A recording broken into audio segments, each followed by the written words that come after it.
بسم اللہ الرحمن الرحیم۔ معزز ناظرین و سامعین اکرام، السلام علیکم ورحمۃ اللہ وبرکاتہ۔ جنگ بدر کے موقع پر جب دونوں لشکر آمنے سامنے ہوئے اور آپ صلی اللہ علیہ وآلہ وسلم مسلمانوں کی صفیں درست فرمانے لگے تو صف کی درستگی کے دوران ایک عجیب واقعہ پیش آیا۔ آپ صلی اللہ علیہ وآلہ وسلم کے ہاتھ میں ایک تیر تھا جس کے ذریعے آپ صف سیدھی فرما رہے تھے کہ سواد بن غزیہ کے پیٹ پر جو صف سے کچھ آگے نکلے ہوئے تھے تیر کا دباؤ ڈالتے ہوئے فرمایا، سواد برابر ہو جاؤ۔ سواد نے کہا، اے اللہ کے رسول صلی اللہ علیہ وآلہ وسلم، آپ نے مجھے تکلیف پہنچا دی، بدلہ دیجئے۔ آپ نے اپنا پیٹ کھول دیا اور فرمایا، بدلہ لے لو۔ سواد آپ صلی اللہ علیہ وآلہ وسلم سے چمٹ گئے اور آپ کے پیٹ کا بوسہ لینے لگے۔ آپ صلی اللہ علیہ وآلہ وسلم نے فرمایا، سواد، اس حرکت پر تمہیں کس بات نے آمادہ کیا؟ انہوں نے کہا، اے اللہ کے رسول صلی اللہ علیہ وآلہ وسلم، جو کچھ درپیش ہے آپ دیکھ ہی رہے ہیں۔ میں نے چاہا کہ ایسے موقع پر آپ صلی اللہ علیہ وآلہ وسلم سے آخری معاملہ یہ ہو کہ میری جلد آپ صلی اللہ علیہ وآلہ وسلم کی جلد سے چھو جائے۔ اس پر رسول اللہ صلی اللہ علیہ وآلہ وسلم نے ان کے لیے دعائے خیر فرمائی۔ پھر جب صفیں درست کی جا چکی تو آپ صلی اللہ علیہ وآلہ وسلم نے لشکر کو ہدایت فرمائی کہ جب تک اسے آپ کے آخری احکام موصول نہ ہو جائیں جنگ شروع نہ کرے۔ اس کے بعد طریقہ جنگ کے بارے میں ایک خصوصی رہنمائی فرماتے ہوئے ارشاد فرمایا کہ جب مشرکین جم گھٹ کر کے تمہارے قریب آ جائیں تو ان پر تیر چلانا اور اپنے تیر بچانے کی کوشش کرنا، یعنی پہلے ہی سے فضول تیر اندازی کر کے تیروں کو ضائع نہ کرنا، اور جب تک وہ تم پر چھا نہ جائیں تلوار نہ کھینچنا۔ اس کے بعد خاص آپ صلی اللہ علیہ وآلہ وسلم اور ابو بکر رضی اللہ عنہ چھپر کی طرف واپس گئے اور حضرت سعد بن معاذ رضی اللہ عنہ اپنا نگران دستہ لے کر چھپر کے دروازے پر تعینات ہو گئے۔ دوسری طرف مشرکین کی صورتحال یہ تھی کہ ابو جہل نے اللہ سے فیصلے کی دعا کی۔ اس نے کہا، اے اللہ، ہم میں سے جو فریق قرابت کو زیادہ کاٹنے والا اور غلط حرکتیں زیادہ کرنے والا ہے اسے تو آج توڑ دے۔ اے اللہ، ہم میں سے جو فریق تیرے نزدیک زیادہ محبوب اور زیادہ پسندیدہ ہے آج اس کی مدد فرما۔ بعد میں اسی بات کی طرف اشارہ کرتے ہوئے اللہ نے یہ آیت نازل فرمائی، بسم اللہ الرحمن الرحیم، ان تستفتحوا فقد جاءکم الفتح وان تنتهوا فهو خیر لکم وان تعودوا نعد ولن تغنی عنکم فئتکم شیئا ولو کثرت وان اللہ مع المؤمنین۔ اگر تم فیصلہ چاہتے تو تمہارے پاس فیصلہ آ گیا، اور اگر تم باز آ جاؤ تو یہی تمہارے لیے بہتر ہے، لیکن اگر تم اپنی اس حرکت کی طرف پلٹو گے تو ہم بھی تمہاری سزا کی طرف پلٹیں گے، اور تمہاری جماعت اگرچہ وہ زیادہ ہی کیوں نہ ہو تمہارے کچھ کام نہ آ سکے گی، اور یاد رکھو کہ اللہ مومنین کے ساتھ ہے۔ اس مارکے کا پہلا ایندھن اسود بن عبد الاسد مخزومی تھا۔ یہ شخص بڑا اڑیئر اور بد خلق تھا۔ یہ کہتے ہوئے میدان میں نکلا کہ میں اللہ سے عہد کرتا ہوں کہ ان کے حوض کا پانی پی کر رہوں گا، ورنہ اسے ڈھا دوں گا یا اس کے لیے جان دے دوں گا۔ جب یہ ادھر سے نکلا تو ادھر سے حضرت حمزہ رضی اللہ عنہ بن عبد المطلب برآمد ہوئے۔ دونوں میں حوض سے پرے ہی مٹ بھیڑ ہوئی۔ حضرت حمزہ رضی اللہ عنہ نے ایسی تلوار ماری کہ اس کا پاؤں نصف پنڈلی سے کٹ کر اڑ گیا اور وہ پیٹھ کے بل گر پڑا۔ اس کے پاؤں سے خون کا فوارہ نکل رہا تھا جس کا رخ اس کے ساتھیوں کی طرف تھا، لیکن اس کے باوجود وہ گھٹنوں کے بل گھسٹ کر حوض کی طرف بڑھا اور اس میں داخل ہوا ہی چاہتا تھا تاکہ اپنی قسم پوری کر لے کہ اتنے میں حضرت حمزہ رضی اللہ عنہ نے دوسری ضرب لگائی اور وہ حوض کے اندر ہی ڈھیر ہو گیا۔ یہ اس مارکے کا پہلا قتل تھا اور اس سے جنگ کی آگ بھڑک اٹھی۔ چنانچہ اس کے بعد قریش کے 3 بہترین شہ سوار نکلے جو سب کے سب ایک ہی خاندان کے تھے۔ ایک عتبہ اور دوسرا اس کا بھائی شیبہ جو دونوں ربیعہ کے بیٹے تھے، اور تیسرا ولید جو عتبہ کا بیٹا تھا۔ انہوں نے اپنی صف سے الگ ہوتے ہی دعوت مبارزت دی۔ مقابلے کے لیے انصار کے 3 جوان نکلے۔ ایک عوف رضی اللہ عنہ دوسرے معاوض رضی اللہ عنہ، یہ دونوں حارث کے بیٹے تھے اور ان کی ماں کا نام افرا تھا۔ تیسرے عبداللہ رضی اللہ عنہ بن رواحہ۔ قریشیوں نے کہا تم کون لوگ ہو؟ انہوں نے کہا انصار کی ایک جماعت ہیں۔ قریشیوں نے کہا آپ لوگ شریف مد مقابل ہیں، لیکن ہمیں آپ سے سروکار نہیں، ہم تو اپنے چچیرے بھائیوں کو چاہتے ہیں۔ پھر ان کے منادی نے آواز لگائی محمد ہمارے پاس ہماری قوم کے ہمسروں کو بھیجو۔ رسول اللہ صلی اللہ علیہ وآلہ وسلم نے فرمایا عبیدہ رضی اللہ عنہ بن حارث اٹھو، حمزہ رضی اللہ عنہ اٹھئے، علی رضی اللہ عنہ اٹھو۔ جب یہ لوگ اٹھے اور قریشیوں کے قریب پہنچے تو انہوں نے پوچھا آپ کون لوگ ہیں؟ انہوں نے اپنا تعارف کروایا۔ قریشیوں نے کہا ہاں آپ لوگ شریف مد مقابل ہیں۔ اس کے بعد مارکہ آرائی ہوئی۔ حضرت عبیدہ رضی اللہ عنہ جو سب سے معمر تھے عتبہ بن ربیعہ سے مقابلہ کیا۔ حضرت حمزہ رضی اللہ عنہ نے شیبہ سے اور حضرت علی رضی اللہ عنہ نے ولید سے۔ حضرت حمزہ رضی اللہ عنہ اور حضرت علی رضی اللہ عنہ نے تو اپنے مقابل کو جھٹ مار لیا، لیکن حضرت عبیدہ رضی اللہ عنہ اور ان کے مد مقابل کے درمیان ایک وار کا تبادلہ ہوا اور دونوں میں سے ہر ایک نے دوسرے کو گہرا زخم لگایا۔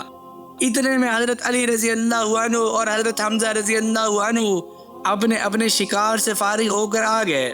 آتے ہی عتبہ پر ٹوٹ پڑے، اس کا کام تمام کیا اور حضرت عبیدہ کو اٹھا لائے۔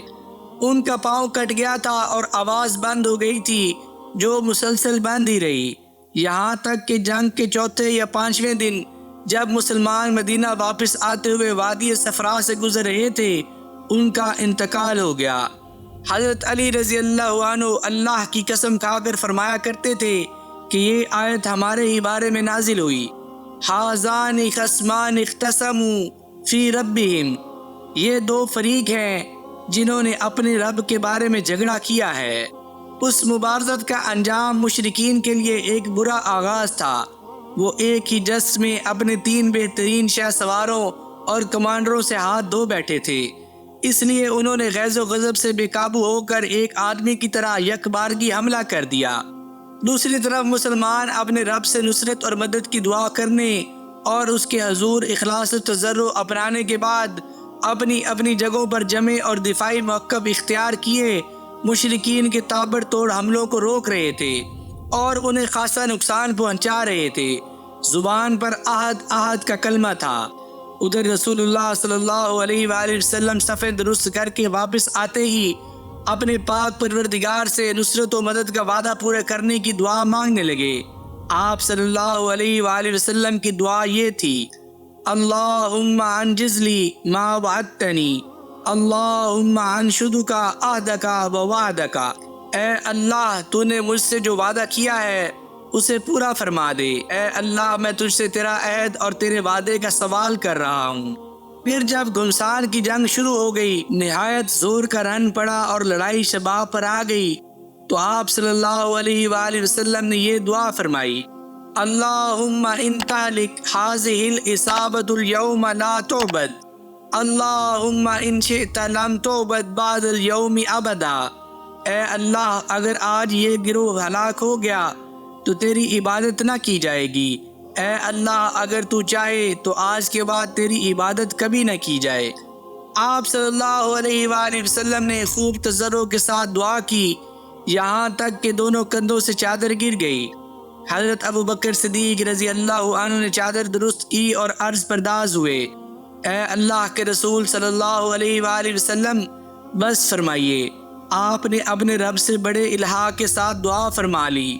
ادھر اللہ نے فرشتوں کو وحی کی بسم اللہ الرحمن الرحیم انی معکم فثبتوا الذین آمنوا سألقی فی قلوب الذین کفروا الرعب، میں تمہارے ساتھ ہوں، تم اہل ایمان کے قدم جماؤ، میں کافروں کے دلوں میں رعب ڈال دوں گا۔ اور رسول اللہ صلی اللہ علیہ وآلہ وسلم کے پاس وحی بھیجی کہ انی ممدکم بألف من الملائکۃ مردفین، میں 1000 فرشتوں سے تمہاری مدد کروں گا جو آگے پیچھے آئیں گے۔ اس کے بعد رسول اللہ صلی اللہ علیہ وآلہ وسلم کو ایک جھپکی آئی، پھر آپ صلی اللہ علیہ وآلہ وسلم نے سر اٹھایا اور فرمایا ابو بکر خوش ہو جاؤ، یہ جبرائیل علیہ السلام ہیں گرد و غبار میں اٹے ہوئے۔ ابن اسحاق کی روایت میں یہ ہے کہ آپ صلی اللہ علیہ وآلہ وسلم نے فرمایا ابو بکر خوش ہو جاؤ، تمہارے پاس اللہ کی مدد آ گئی۔ یہ جبرائیل علیہ السلام ہیں، اپنے گھوڑے کی لگام تھامے اور اس کے آگے آگے چلتے ہوئے آ رہے ہیں اور گرد و غبار میں اٹے ہوئے ہیں۔ اس کے بعد رسول اللہ صلی اللہ علیہ وآلہ وسلم چھپر کے دروازے سے باہر تشریف لائے۔ آپ صلی اللہ علیہ وآلہ وسلم نے زرہ پہن رکھی تھی۔ آپ صلی اللہ علیہ وآلہ وسلم پرجوش طور پر آگے بڑھ رہے تھے اور فرماتے جا رہے تھے سیہزم الجمع ویولون الدبر، ان قریب یہ جتھا شکست کھا جائے گا اور پیٹھ پھیر کر بھاگے گا۔ اس کے بعد آپ صلی اللہ علیہ وآلہ وسلم نے ایک مٹھی کنکریلی مٹی لی اور قریش کی طرف رخ کر کے فرمایا شاہد الوجوہ، چہرے بگڑ جائیں، اور ساتھ ہی مٹی ان کے چہروں کی طرف پھینک دی۔ پھر مشرکین میں سے کوئی بھی نہیں تھا جس کی دونوں آنکھوں، نتنے اور منہ میں اس ایک مٹھی مٹی میں سے کچھ نہ کچھ گیا نہ ہو۔ اسی کی بابت اللہ تعالیٰ کا ارشاد ہے وَمَا رَمَيْتَ إِذْ رَمَيْتَ وَلَكِنَّ اللَّهَ رَمَى۔ جب آپ صلی اللہ علیہ وآلہ وسلم نے پھینکا تو در حقیقت آپ نے نہیں پھینکا بلکہ اللہ نے پھینکا۔ اس کے بعد رسول اللہ صلی اللہ علیہ وآلہ وسلم نے جوابی حملے کا حکم اور جنگ کی ترغیب دیتے ہوئے فرمایا شدو، چڑھ دوڑو، اس ذات کی قسم جس کے ہاتھ میں محمد صلی اللہ علیہ وآلہ وسلم کی جان ہے، ان سے جو آدمی بھی ڈٹ کر ثواب سمجھ کر آگے بڑھ کر اور پیچھے نہ ہٹ کر لڑے گا اور مارا جائے گا، اللہ اسے ضرور جنت میں داخل کرے گا۔ آپ صلی اللہ علیہ وآلہ وسلم نے قتال پر ابھارتے ہوئے یہ بھی فرمایا اس جنت کی طرف اٹھو جس کی پہنائیاں آسمانوں اور زمین کے برابر ہیں۔ آپ صلی اللہ علیہ وآلہ وسلم کی یہ بات سن کر عمیر بن حمام نے کہا بہت خوب، بہت خوب۔ رسول اللہ صلی اللہ علیہ وآلہ وسلم نے فرمایا تم بہت خوب کیوں کہہ رہے ہو؟ انہوں نے کہا نہیں، خدا کی قسم اے اللہ کے رسول صلی اللہ علیہ وآلہ وسلم، کوئی بات نہیں سوائے اس کے کہ مجھے توقع ہے کہ میں بھی اسی جنت والوں میں سے ہوں گا۔ آپ صلی اللہ علیہ وآلہ وسلم نے فرمایا تم بھی اسی جنت والوں میں سے ہو۔ اس کے بعد وہ اپنے توشیدان سے کچھ کھجوریں نکال کر کھانے لگے، پھر بولے اگر میں اتنی دیر تک زندہ رہا کہ اپنی یہ کھجوریں کھا لوں تو یہ تو لمبی زندگی ہو جائے گی۔ چنانچہ ان کے پاس جو کھجوریں تھیں انہیں پھینک دیا، پھر مشرکین سے لڑتے لڑتے شہید ہو گئے۔ اسی طرح مشہور خاتون افرا کے صاحبزادے اوف بن حارث نے دریافت کیا کہ اے اللہ کے رسول صلی اللہ علیہ وآلہ وسلم، پروردگار اپنے بندے کی کس بات سے خوش ہو کر مسکراتا ہے؟ آپ صلی اللہ علیہ وآلہ وسلم نے فرمایا اس بات سے کہ بندہ خالی جسم بغیر حفاظتی ہتھیار پہنے اپنا ہاتھ دشمن کے اندر ڈبو دے۔ یہ سن کر اوف نے اپنے بدن سے زرہ اتار پھینکی اور تلوار لے کر دشمن پر ٹوٹ پڑے اور لڑتے لڑتے شہید ہو گئے۔ جس وقت رسول اللہ صلی اللہ علیہ وآلہ وسلم نے جوابی حملے کا حکم صادر فرمایا، دشمن کے حملوں کی تیزی جا چکی تھی اور ان کا جوش و خروش سرد پڑ رہا تھا، اس لیے یہ باحکمت منصوبہ مسلمانوں کی پوزیشن مضبوط کرنے میں بہت مؤثر ثابت ہوا، کیونکہ صحابہ کرام رضی اللہ عنہم کو جب حملہ آور ہونے کا حکم ملا اور ابھی ان کا جوش جہاد شباب پر تھا تو انہوں نے نہایت سخت، تند اور صفایا کن حملہ کیا۔ وہ صفوں کی صفیں درہم برہم کرتے اور گردنیں کاٹتے آگے بڑھے۔ ان کے جوش و خروش میں یہ دیکھ کر مزید تیزی آ گئی کہ رسول اللہ صلی اللہ علیہ وآلہ وسلم بنفس نفیس زرہ پہنے تیز تیز چلتے تشریف لا رہے ہیں اور پورے یقین و صراحت کے ساتھ فرما رہے ہیں کہ ان قریب یہ جتھا شکست کھا جائے گا اور پیٹھ پھیر کر بھاگے گا۔ اس لیے مسلمانوں نے نہایت پرجوش و پرخروش لڑائی لڑی اور فرشتوں نے بھی ان کی مدد فرمائی۔ چنانچہ ابن سعد کی روایت میں حضرت اکرمہ رضی اللہ عنہ سے مروی ہے کہ اس دن آدمی کا سر کٹ کر گرتا اور یہ پتہ نہ چلتا کہ اسے کس نے مارا، اور آدمی کا ہاتھ کٹ کر گرتا اور یہ پتہ نہ چلتا کہ اسے کس نے کاٹا۔ ابن عباس رضی اللہ عنہ فرماتے ہیں کہ ایک مسلمان ایک مشرک کا تعاقب کر رہا تھا کہ اچانک اس مشرک کے اوپر کوڑے کی مار پڑنے کی آواز آئی اور ایک شہ سوار کی آواز سنائی پڑی جو کہہ رہا تھا کہ ہیزوم آگے بڑھ۔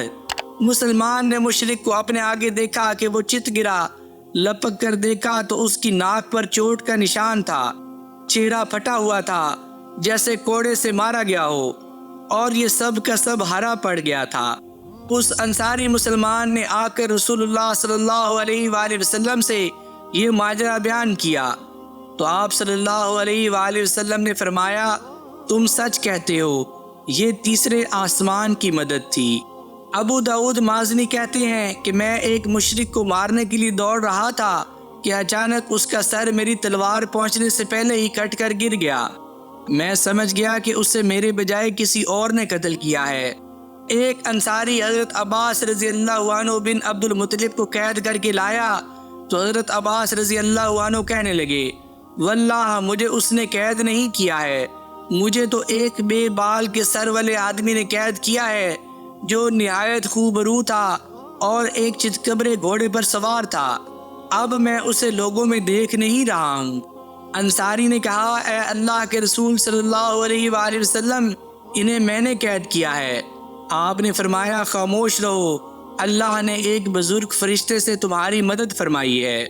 جیسا کہ پچھلی قسط میں بیان ہو چکا ہے کہ ابلیس لعین سراقہ بن مالک بن جاشم مدلجی کی شکل میں آیا تھا اور مشرکین سے اب تک جدا نہیں ہوا تھا، لیکن جب اس نے مشرکین کے خلاف فرشتوں کی کارروائیاں دیکھی تو الٹے پاؤں پلٹ کر بھاگنے لگا، مگر حارث بن حشام نے اسے پکڑ لیا۔ وہ سمجھ رہا تھا کہ یہ واقعی سراقہ ہی ہے، لیکن ابلیس نے حارث کے سینے پر ایسا گھونسا مارا کہ وہ گر گیا اور ابلیس نکل بھاگا۔ مشرکین کہنے لگے سراقہ کہاں جا رہے ہو؟ کیا تم نے یہ نہیں کہا تھا کہ تم ہمارے مددگار ہو، ہم سے جدا نہ ہوگے؟ اس نے کہا میں وہ چیز دیکھ رہا ہوں جسے تم نہیں دیکھتے، مجھے اللہ سے ڈر لگتا ہے اور اللہ بڑی سخت سزا والا ہے۔ اس کے بعد بھاگ کر سمندر میں جا رہا۔ تھوڑی دیر بعد مشرکین کے لشکر میں ناکامی اور اضطراب کے آثار نمودار ہونے لگے، ان کی صفیں مسلمانوں کے سخت اور تابڑتوڑ حملوں سے درہم برہم ہونے لگی اور مارکا اپنے انجام کے قریب جا پہنچا۔ پھر مشرکین کے جتھے بے ترتیبی کے ساتھ پیچھے ہٹے اور ان میں بھگدڑ مچ گئی۔ مسلمانوں نے مارتے کاٹتے اور پکڑتے باندھے ان کا پیچھا کیا، یہاں تک کہ ان کو بھرپور شکست ہو گئی۔ لیکن طاغوت اکبر ابو جہل نے جب اپنی صفوں میں اضطراب کی ابتدائی علامتیں دیکھی تو چاہا کہ اس سیلاب کے سامنے ڈٹ جائے، چنانچہ وہ اپنے لشکر کو للکارتا ہوا اکڑ اور تکبر کے ساتھ کہتا جا رہا تھا کہ سراقہ کی کنارہ کشی سے تمہیں پس ہمت نہیں ہونا چاہیے، کیونکہ اس نے محمد کے ساتھ پہلے سے ساز باز کر رکھی تھی۔ تم پر عتبہ، شیبہ اور ولید کے قتل کا ہول بھی سوار نہیں ہونا چاہیے، کیونکہ ان لوگوں نے جلد بازی سے کام لیا تھا۔ لات و عزیٰ کی قسم، ہم واپس نہ ہوں گے یہاں تک کہ انہیں رسیوں میں جکڑ لیں۔ دیکھو تمہارا کوئی آدمی ان کے کسی آدمی کو قتل نہ کرے، بلکہ انہیں پکڑو اور گرفتار کرو تاکہ ہم ان کی بری حرکت کا انہیں مزہ چکھائیں۔ لیکن اسے اس غرور کی حقیقت کا بہت جلد پتہ لگ گیا، کیونکہ چند ہی لمحے بعد مسلمانوں کے جوابی حملے کی تندی کے سامنے مشرکین کی صفیں پھٹنا شروع ہو گئیں۔ البتہ ابو جہل اب بھی اپنے گرد مشرکین کا ایک غول لیے جمع ہوا تھا۔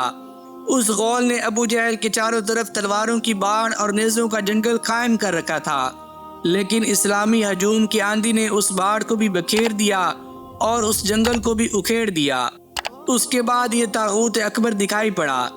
مسلمانوں نے دیکھا کہ وہ ایک گھوڑے پر چکر کاٹ رہا ہے، ادھر اس کی موت دو انصاری جوانوں کے ہاتھوں اس کا خون چوسنے کی منتظر تھی۔ حضرت عبد الرحمن بن عوف رضی اللہ عنہ کا بیان ہے کہ میں جنگ بدر کے روز صف کے اندر تھا کہ اچانک مڑا تو کیا دیکھتا ہوں کہ دائیں بائیں دو نو عمر جوان ہیں، گویا ان کی موجودگی سے میں حیران ہو گیا کہ اتنے میں ایک نے اپنے ساتھی سے چھپا کر مجھ سے کہا چچا جان مجھے ابو جہل کو دکھلا دیجئے۔ میں نے کہا بھتیجے تم اسے کیا کرو گے؟ اس نے کہا مجھے بتایا گیا ہے کہ وہ رسول اللہ صلی اللہ علیہ وآلہ وسلم کو گالی دیتا ہے۔ اس ذات کی قسم جس کے ہاتھ میں میری جان ہے، اگر میں نے اس کو دیکھ لیا تو میرا وجود اس کے وجود سے الگ نہ ہوگا، یہاں تک کہ ہم میں جس کی موت پہلے لکھی ہے وہ مر جائے۔ وہ کہتے ہیں کہ مجھے اس پر تعجب ہوا۔ اتنے میں دوسرے شخص نے مجھے اشارے سے متوجہ کر کے یہی بات کہی۔ ان کا بیان ہے کہ میں نے چند ہی لمحوں بعد دیکھا کہ ابو جہل لوگوں کے درمیان چکر کاٹ رہا ہے۔ میں نے کہا ارے دیکھتے نہیں، یہ رہا تم دونوں کا شکار جس کے بارے میں تم پوچھ رہے تھے۔ ان کا بیان ہے کہ یہ سنتے ہی وہ دونوں اپنی تلواریں لیے جھپٹ پڑے اور اسے مار کر قتل کر دیا۔ پھر پلٹ کر رسول اللہ صلی اللہ علیہ وآلہ وسلم کے پاس آئے۔ آپ نے فرمایا تم میں سے کس نے قتل کیا ہے؟ دونوں نے کہا میں نے قتل کیا ہے۔ آپ نے فرمایا اپنی اپنی تلواریں پونچھ چکے ہو؟ بولے نہیں۔ آپ صلی اللہ علیہ وآلہ وسلم نے دونوں کی تلواریں دیکھی اور فرمایا تم دونوں نے قتل کیا ہے، البتہ ابو جہل کا سامان معاذ بن عمر بن جموح کو دیا۔ دونوں حملہ آوروں کا نام معاذ بن عمر بن جموح اور معاذ بن افرا ہے۔ صحیح بخاری، مشکات اور بعض دوسری روایات میں دوسرا نام معاوض رضی اللہ عنہ بن افرا بتایا گیا ہے۔ نیز ابو جہل کا سامان صرف ایک ہی آدمی کو اس لیے دیا گیا کہ بعد میں حضرت معاذ، جن کو معاوض رضی اللہ عنہ بن افرا بھی کہا جاتا ہے، اسی جنگ میں شہید ہو گئے تھے۔ البتہ ابو جہل کی تلوار حضرت عبداللہ بن مسعود رضی اللہ عنہ کو دی گئی، کیونکہ انہی نے اس ابو جہل کا سر تن سے جدا کیا تھا۔ ابن اسحاق کا بیان ہے کہ معاذ بن عمر بن جموح نے بتلایا کہ میں نے مشرکین کو سنا وہ ابو جہل کے بارے میں جو گھنے درختوں جیسی نیزوں اور تلواروں کی باڑ میں تھا کہہ رہے تھے ابو الحکم تک کسی کی رسائی نہ ہو۔ معاذ رضی اللہ عنہ بن عمر کہتے ہیں کہ جب میں نے یہ بات سنی تو اسے اپنے نشانے پر لے لیا اور اس کی سمت جمع رہا۔ جب گنجائش ملی تو میں نے حملہ کر دیا اور ایسی ضرب لگائی کہ اس کا پاؤں نصف پنڈلی سے اڑ گیا۔ واللہ جس وقت یہ پاؤں اڑا ہے تو میں اس کی تشبیہ صرف اس گٹھلی سے دے سکتا ہوں جو موصل کی مار پڑنے پر جھٹک کر اڑ جائے۔ ان کا بیان ہے کہ ادھر میں نے ابو جہل کو مارا اور ادھر اس کے بیٹے اکرمہ نے میرے کندھے پر تلوار چلائی، جس سے میرا ہاتھ کٹ کر میرے بازو کے چمڑے سے لٹک گیا اور لڑائی میں مخل ہونے لگا۔ میں اسے اپنے ساتھ گھسیٹتے ہوئے سارا دن لڑا، لیکن جب وہ مجھے اذیت پہنچانے لگا تو میں نے اس پر اپنا پاؤں رکھا اور اسے زور سے کھینچ کر الگ کر دیا۔ اس کے بعد ابو جہل کے پاس معاوض رضی اللہ عنہ بن افرا پہنچے۔ وہ زخمی تھا، انہوں نے اسے ایسی ضرب لگائی کہ وہ وہیں ڈھیر ہو گیا، صرف سانس آتی جاتی رہی۔ اس کے بعد معاوض رضی اللہ عنہ بن افرا خود بھی لڑتے ہوئے شہید ہو گئے۔ جب مارکا ختم ہو گیا تو رسول اللہ صلی اللہ علیہ وآلہ وسلم نے فرمایا کون ہے جو دیکھے کہ ابو جہل کا انجام کیا ہوا؟ اس پر صحابہ کرام رضی اللہ عنہم اس کی تلاش میں بکھر گئے۔ حضرت عبداللہ بن مسعود رضی اللہ عنہ نے اسے اس حالت میں پایا کہ ابھی سانس آ جا رہی تھی۔ انہوں نے اس کی گردن پر پاؤں رکھا اور سر کاٹنے کے لیے داڑھی پکڑی اور فرمایا او اللہ کے دشمن، آخر اللہ نے تجھے رسوا کیا نا؟ اس نے کہا مجھے کاہے کو رسوا کیا؟ کیا جس شخص کو تم لوگوں نے قتل کیا ہے اس سے بھی بلند پایا کوئی آدمی ہے؟ یا جس کو تم لوگوں نے قتل کیا اس سے بھی اوپر کوئی آدمی ہے؟ پھر بولا کاش مجھے کسانوں کی بجائے کسی اور نے قتل کیا ہوتا۔ اس کے بعد کہنے لگا مجھے بتاؤ آج فتح کس کی ہوئی؟ حضرت عبداللہ بن مسعود رضی اللہ عنہ نے فرمایا اللہ اور اس کے رسول صلی اللہ علیہ وآلہ وسلم کی۔ اس کے بعد حضرت عبداللہ بن مسعود سے جو اس کی گردن پر پاؤں رکھ چکے تھے کہنے لگا او بکری کے چرواہے، تو بڑی اونچی اور مشکل جگہ پر چڑھ گیا۔ واضح رہے کہ عبداللہ بن مسعود رضی اللہ عنہ مکے میں بکریاں چرایا کرتے تھے۔ اس گفتگو کے بعد حضرت عبداللہ بن مسعود رضی اللہ عنہ نے اس کا سر کاٹ لیا اور رسول اللہ صلی اللہ علیہ وآلہ وسلم کی خدمت میں لا کر حاضر کرتے ہوئے عرض کیا یا رسول اللہ صلی اللہ علیہ وآلہ وسلم، یہ رہا اللہ کے دشمن ابو جہل کا سر۔ آپ صلی اللہ علیہ وآلہ وسلم نے 3 بار فرمایا واقعی اس خدا کی قسم جس کے سوا کوئی معبود نہیں۔ اس کے بعد فرمایا اللہ اکبر، الحمدللہ الذی صدق وعدہ ونصر عبدہ وہزم الاحزاب وحدہ۔ اللہ اکبر، تمام حمد اللہ کے لیے ہے جس نے اپنا وعدہ سچ کر دکھایا، اپنے بندے کی مدد فرمائی اور تنہا سارے گروہوں کو شکست دی۔ پھر فرمایا چلو مجھے اس کی لاش دکھاؤ۔ ہم نے آپ صلی اللہ علیہ وآلہ وسلم کو لے جا کر لاش دکھائی۔ آپ نے فرمایا یہ اس امت کا فرعون ہے۔ حقیقت یہ ہے کہ اس مارکے میں قدم قدم پر ایسے مناظر پیش آئے جن میں عقیدے کی قوت اور اصول کی پختگی نمایاں اور جلوہ گر تھی۔ اس مارکے میں باپ اور بیٹے میں، بھائی اور بھائی میں صف آرائی ہوئی، اصولوں کے اختلاف پر تلواریں بے نیام ہوئی، اور مظلوم و مقہور نے ظالم و قاہر سے ٹکرا کر اپنے غصے کی آگ بجھائی۔ ابن اسحاق نے ابن عباس رضی اللہ عنہ سے روایت کی ہے کہ نبی کریم صلی اللہ علیہ وآلہ وسلم نے فرمایا مجھے معلوم ہے کہ بنو ہاشم وغیرہ کے کچھ لوگ زبردستی میدان جنگ میں لائے گئے ہیں، انہیں ہماری جنگ سے کوئی سروکار نہیں ہے، لہٰذا بنو ہاشم کا کوئی آدمی کسی کی زد میں آ جائے تو وہ اسے قتل نہ کرے، اور ابو البختری بن حشام کسی کی زد میں آ جائے تو وہ اسے قتل نہ کرے، اور عباس رضی اللہ عنہ بن عبد المطلب کسی کی زد میں آ جائیں تو وہ بھی انہیں قتل نہ کرے، کیونکہ وہ بالجبر لائے گئے ہیں۔ اس پر عتبہ کے صاحبزادے حضرت ابو حذیفہ رضی اللہ عنہ نے کہا کیا ہم اپنے باپ، بیٹوں، بھائیوں اور کنبے قبیلے کے لوگوں کو قتل کریں گے اور عباس کو چھوڑ دیں گے؟ خدا کی قسم اگر اس سے میری مٹ بھیڑ ہو گئی تو میں تو اسے تلوار کی لگام پہنا دوں گا۔ یہ خبر رسول اللہ صلی اللہ علیہ وآلہ وسلم کو پہنچی تو آپ نے عمر بن خطاب رضی اللہ عنہ سے فرمایا کیا رسول اللہ صلی اللہ علیہ وآلہ وسلم کے چچا کے چہرے پر تلوار ماری جائے گی؟ حضرت عمر رضی اللہ عنہ نے کہا یا رسول اللہ صلی اللہ علیہ وآلہ وسلم مجھے چھوڑیے، میں تلوار سے اس شخص کی گردن اڑا دوں، کیونکہ باخدا یہ شخص منافق ہو گیا ہے۔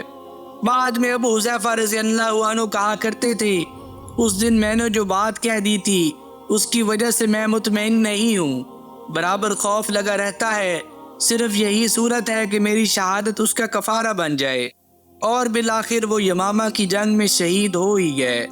ابو البختری کو قتل کرنے سے اس لیے منع کیا گیا تھا کہ مکے میں یہ شخص سب سے زیادہ رسول اللہ صلی اللہ علیہ وآلہ وسلم کی اظہار ثانی سے اپنے ہاتھ روکے ہوئے تھا، آپ کو کسی قسم کی تکلیف نہ پہنچاتا تھا اور نہ اس کی طرف سے کوئی ناگوار بات سننے میں آتی تھی، اور یہ ان لوگوں میں سے تھا جنہوں نے بنی ہاشم اور بنی مطلب کے بائیکاٹ کا صحیفہ چاک کیا تھا، لیکن ان سب کے باوجود ابو البختری قتل کر دیا گیا۔ ہوا یہ کہ حضرت مجزر رضی اللہ عنہ بن زیاد بلوی سے اس کی مٹبھیڑ ہو گئی، اس کے ساتھ اس کا ایک اور ساتھی بھی تھا، دونوں ساتھ ساتھ لڑ رہے تھے۔ حضرت مجزر رضی اللہ عنہ نے کہا ابو البختری رسول اللہ صلی اللہ علیہ وآلہ وسلم نے ہمیں آپ کو قتل کرنے سے منع کیا ہے۔ اس نے کہا اور میرا ساتھی حضرت مجزر رضی اللہ عنہ نے کہا نہیں، بخدا ہم آپ کے ساتھی کو نہیں چھوڑ سکتے۔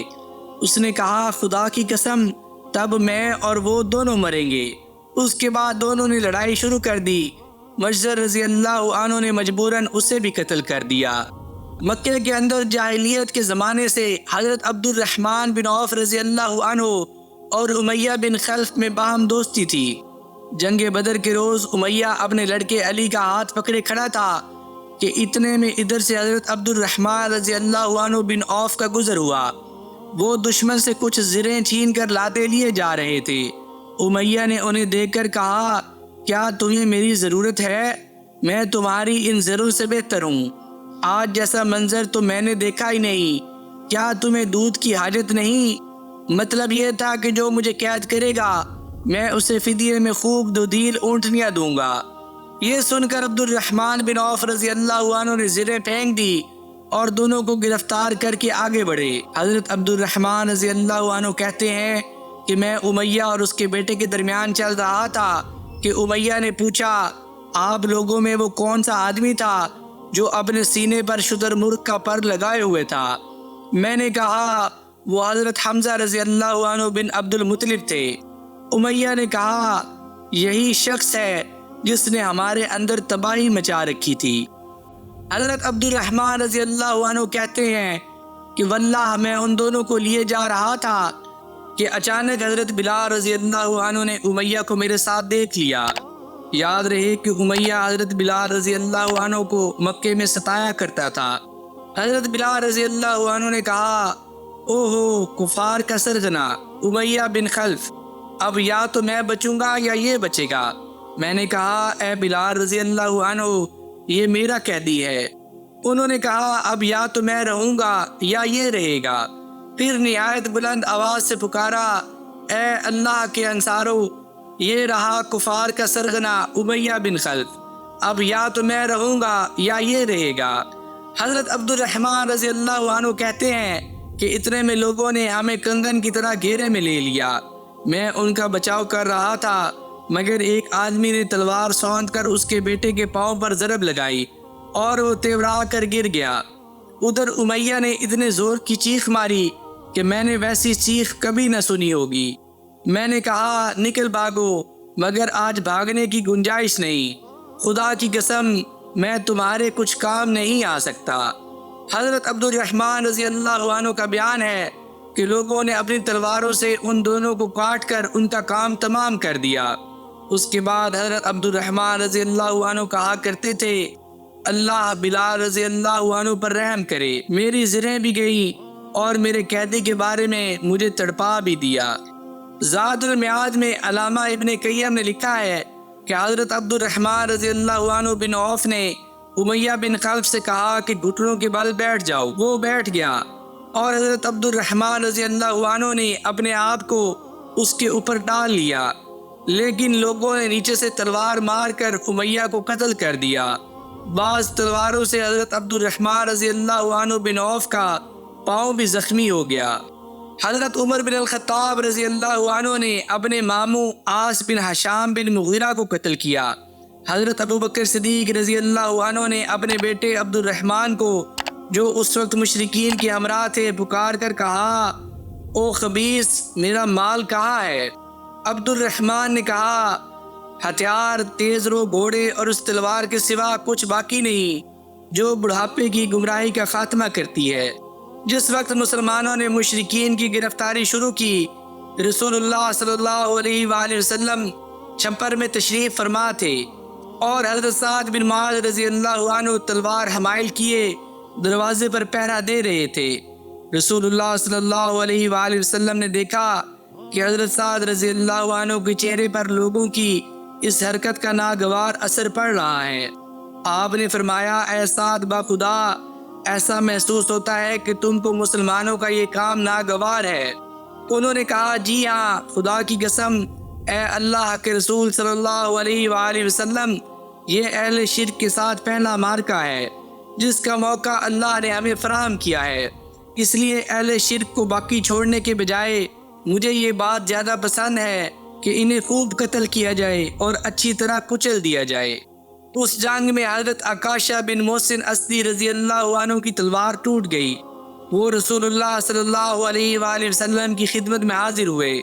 آپ صلی اللہ علیہ وآلہ وسلم نے انہیں لکڑی کا ایک پھٹا تھما دیا اور فرمایا عکاشہ رضی اللہ عنہ اسی سے لڑائی کرو۔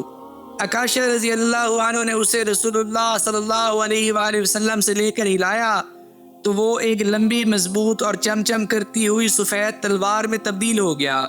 پھر انہوں نے اسی سے لڑائی کی یہاں تک کہ اللہ نے مسلمانوں کو فتح نصیب فرمائی۔ اس تلوار کا نام اون یعنی مدد رکھا گیا تھا۔ یہ تلوار مستقلاً حضرت عکاشہ رضی اللہ عنہ کے پاس رہی اور وہ اسی کو لڑائیوں میں استعمال کرتے رہے، یہاں تک کہ دور صدیقی میں مرتدین کے خلاف جنگ کرتے ہوئے شہید ہو گئے۔ اس وقت بھی یہ تلوار ان کے پاس ہی تھی۔ خاتمہ جنگ کے بعد حضرت مصعب بن عمیر عبدری رضی اللہ عنہ اپنے بھائی ابو عزیز بن عمیر عبدری کے پاس سے گزرے۔ ابو عزیز نے مسلمانوں کے خلاف جنگ لڑی تھی اور اس وقت ایک انصاری صحابی اس کے ہاتھ باندھ رہے تھے۔ حضرت مصعب رضی اللہ عنہ نے اس انصاری سے کہا اس شخص کے ذریعے اپنے ہاتھ مضبوط کرنا، اس کی ماں بڑی مالدار ہے۔ وہ غالباً تمہیں اچھا فدیہ دے دے گی۔ اس پر ابو عزیز نے اپنے بھائی مصعب رضی اللہ عنہ سے کہا، کیا میرے بارے میں تمہاری یہی وصیت ہے؟ حضرت مصعب رضی اللہ عنہ نے فرمایا، ہاں، تمہارے بجائے یہ انصاری میرا بھائی ہے۔ جب مشرکین کی لاشوں کو کنویں میں ڈالنے کا حکم دیا گیا اور عتبہ بن ربیعہ کو کنویں کی طرف گھسیٹ کر لے جایا جانے لگا تو رسول اللہ صلی اللہ علیہ وآلہ وسلم نے اس کے صاحبزادے حضرت ابو حذیفہ رضی اللہ عنہ کے چہرے پر نظر ڈالی۔ دیکھا تو غم زدہ تھے، چہرہ بدلا ہوا تھا۔ آپ صلی اللہ علیہ وآلہ وسلم نے فرمایا، ابو حذیفہ، غالباً اپنے والد کے سلسلے میں تمہارے دل کے اندر کچھ احساسات ہیں۔ انہوں نے کہا، نہیں واللہ یا رسول اللہ صلی اللہ علیہ وآلہ وسلم، میرے اندر اپنے باپ کے بارے میں اور ان کے قتل کے بارے میں ذرا بھی لرزش نہیں۔ البتہ میں اپنے باپ کے متعلق جانتا تھا کہ ان میں سوجھ بوجھ ہے، دور اندیشی اور فضل و کمال ہے، اس لیے میں آس لگائے بیٹھا تھا کہ یہ خوبیاں انہیں اسلام تک پہنچا دیں گی۔ لیکن اب ان کا انجام دیکھ کر اور اپنی توقع کے خلاف کفر پر ان کا خاتمہ دیکھ کر مجھے افسوس ہے۔ اس پر رسول اللہ صلی اللہ علیہ وآلہ وسلم نے حضرت ابو حذیفہ رضی اللہ عنہ کے حق میں دعائے خیر فرمائی اور ان سے بھلی بات کہی۔ یہ مارکہ مشرکین کی شکست سے فاش اور مسلمانوں کی فتح مبین پر ختم ہوا اور اس میں 14 مسلمان شہید ہوئے، 6 مہاجرین میں سے اور 8 انصار میں سے۔ لیکن مشرکین کو بھاری نقصان اٹھانا پڑا، ان کے 70 آدمی مارے گئے اور 70 قید کیے گئے، جو عموماً قائد، سردار اور بڑے بڑے سربراہ حضرات تھے۔ خاتمہ جنگ کے بعد رسول اللہ صلی اللہ علیہ وآلہ وسلم نے مقتولین کے پاس کھڑے ہو کر فرمایا، تم لوگ اپنے نبی کے لیے کتنا برا کنبہ اور قبیلہ تھے۔ تم نے مجھے جھٹلایا جبکہ اوروں نے میری تصدیق کی، تم نے مجھے بے یار و مددگار چھوڑا جبکہ اوروں نے میری تائید کی، تم نے مجھے نکالا جبکہ اوروں نے مجھے پناہ دی۔ اس کے بعد آپ نے حکم دیا اور انہیں گھسیٹ کر بدر کے ایک کنویں میں ڈال دیا گیا۔ حضرت ابو طلحہ رضی اللہ عنہ سے روایت ہے کہ نبی کریم صلی اللہ علیہ وآلہ وسلم کے حکم سے بدر کے روز قریش کے 24 بڑے بڑے سرداروں کی لاشیں بدر کے ایک گندے خبیث کنویں میں پھینک دی گئیں۔ آپ کا دستور تھا کہ آپ جب کسی قوم پر فتح یاب ہوتے تو 3 دن میدان جنگ میں قیام فرماتے۔ چنانچہ جب بدر میں تیسرا دن آیا تو آپ صلی اللہ علیہ وآلہ وسلم کے حسب الحکم آپ صلی اللہ علیہ وآلہ وسلم کی سواری پر کجاوا کسا گیا۔ اس کے بعد آپ پیدل چلے اور پیچھے پیچھے صحابہ کرام بھی چلے، یہاں تک کہ آپ صلی اللہ علیہ وآلہ وسلم کنویں کی بار پر کھڑے ہو گئے۔ پھر انہیں ان کا اور ان کے باپ کا نام لے لے کر پکارنا شروع کیا، اے فلاں بن فلاں اور اے فلاں بن فلاں، کیا تمہیں یہ بات خوش آتی ہے کہ تم نے اللہ اور اس کے رسول کی اطاعت کی ہوتی؟ کیونکہ ہم سے ہمارے رب نے جو وعدہ کیا تھا اسے ہم نے برحق پایا، تو کیا تم سے تمہارے رب نے جو وعدہ کیا تھا اسے تم نے برحق پایا؟ حضرت عمر رضی اللہ عنہ نے عرض کی، یا رسول اللہ صلی اللہ علیہ وآلہ وسلم، آپ ایسے جسموں سے کیا باتیں کر رہے ہیں جن میں روح ہی نہیں؟ نبی صلی اللہ علیہ وآلہ وسلم نے فرمایا، اس ذات کی قسم جس کے ہاتھ میں محمد صلی اللہ علیہ وآلہ وسلم کی جان ہے، میں جو کچھ کہہ رہا ہوں اسے تم لوگ ان سے زیادہ نہیں سن رہے ہو، اور ایک روایت میں ہے کہ تم لوگ ان سے زیادہ سننے والے نہیں، لیکن یہ لوگ جواب نہیں دے سکتے۔ معزز ناظرین و سامعین کرام، واقعہ بدر کی آج کی اس قسط میں بس اتنا ہی۔ اگر آپ کو اس چینل پر پیش کی جانے والی ویڈیوز پسند آ رہی ہوں تو اس چینل کو لائک، شیئر اور سبسکرائب ضرور کر دیجیے گا، اور ساتھ دیے گئے بیل کے آئیکن کو بھی دبا دیجیے تاکہ آگے آنے والی مزید دلچسپ ویڈیوز آپ تک پہنچتی رہیں۔ مجھے اپنی دعاؤں میں یاد رکھیے گا۔ جزاک اللہ۔